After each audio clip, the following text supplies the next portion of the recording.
So I have finished stitching. See if I can get this up close. I have finished and I need to lock the stitch. So let's see. You don't go in the fabric, you just go in and lock it like that. Your needle in there. Okay, so I've locked the stitch.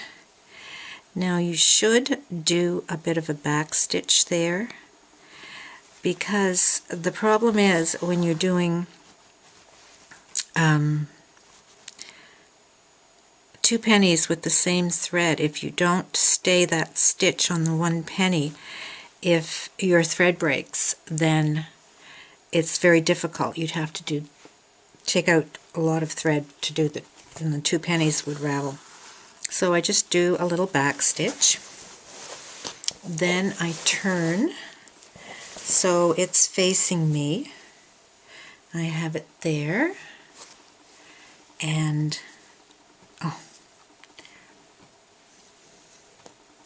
it's so difficult to video and watch what I'm doing on the camera.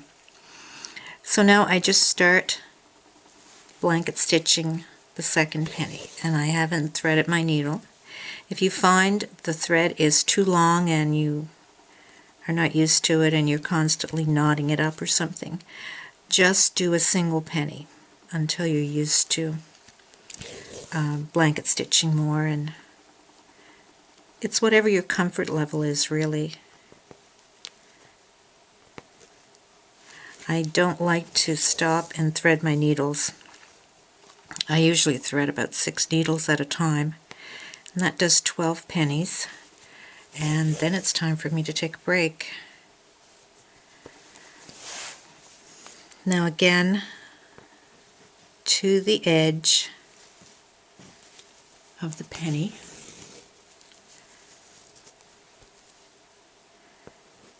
to the edge,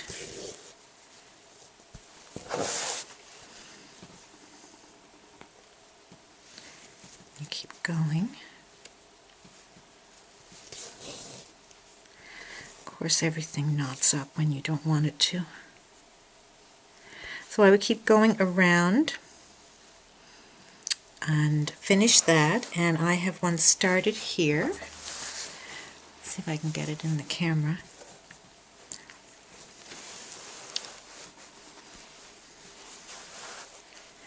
I have this one started. I've started my knot here. I've gone around, then I've gone around, and now I'm finishing it up. And you can do back stitches to stay your thread, but I find it is so much easier just to do what I'm going to show you.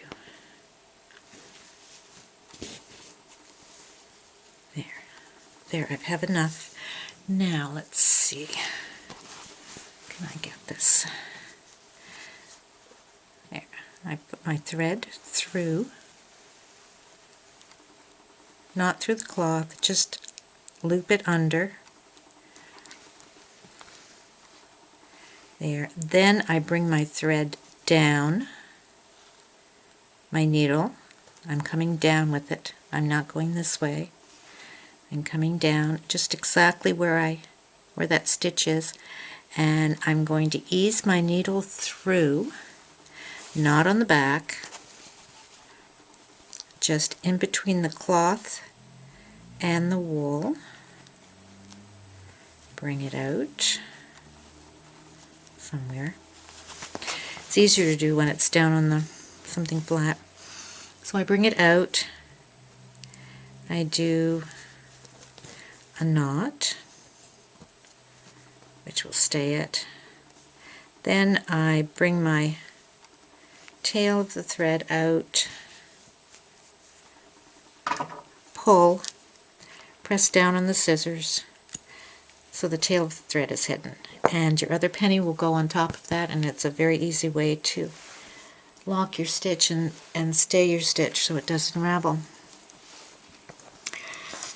Now I will finish the 2 other pennies, and then we will put the smaller pennies on. Before we cut, we'll do all the stitching on this part of the rug. We'll add the smaller pennies, then we will cut, fold, and just add our last row, and your rug's finished.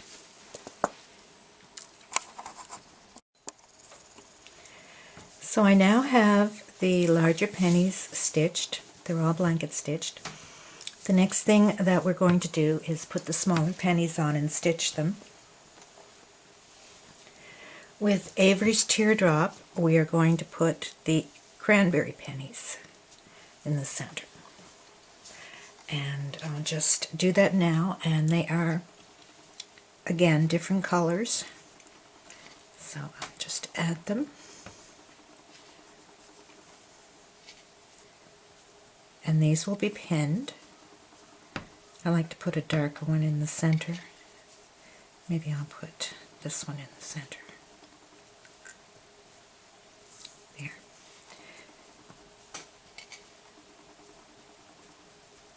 And the next row is the dark pennies. This is Avery's Teardrop. The burgundy in the center, and the next row is the dark ones. And I'll continue those. If you're doing Avery's Teardrop, you would put the dark green in the center and the light green on the mustard. So we will just go along and pin them. I'll add more and pin them, and those are stitched before we go on to the next process. And I'll stitch those, and then we will do the edge.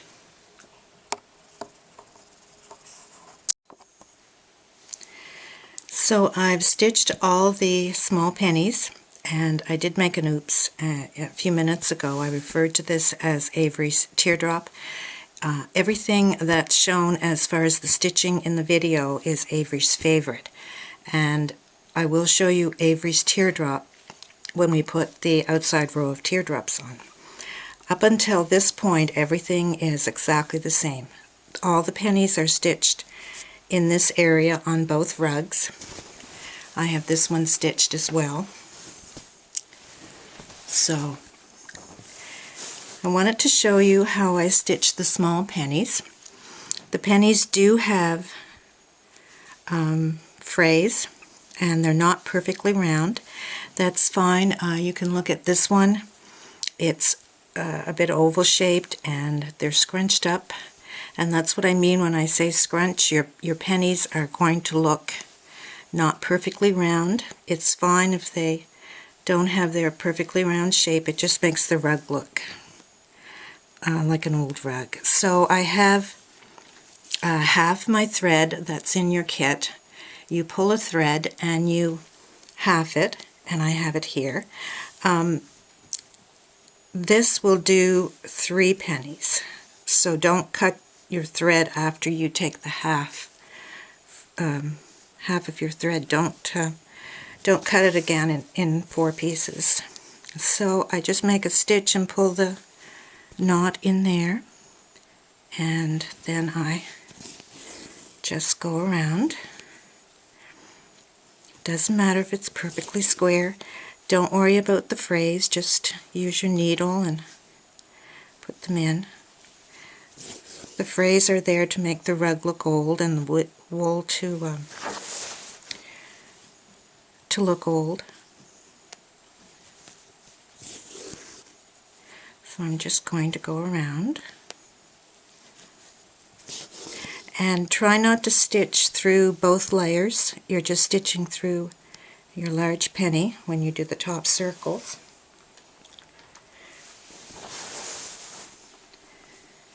And I'll just keep going.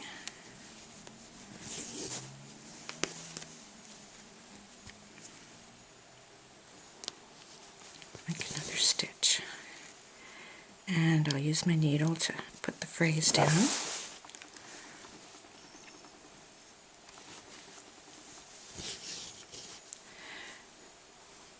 Once you get to this point in your rug, it's almost completed. You only have the last row to do.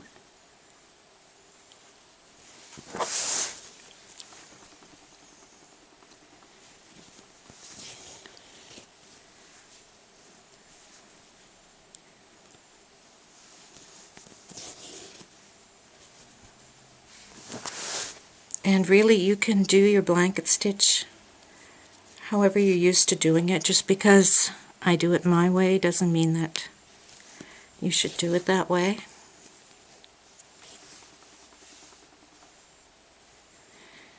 Okay, that's my last stitch. Now I'm going to lock it into this stitch.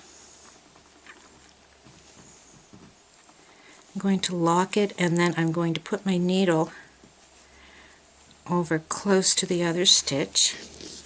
You can stay your stitch any way that you're comfortable with. What I do is I do a couple back stitches, and I pull my needle out over there. So that's a little back stitch there that's hidden. I'll do another back stitch.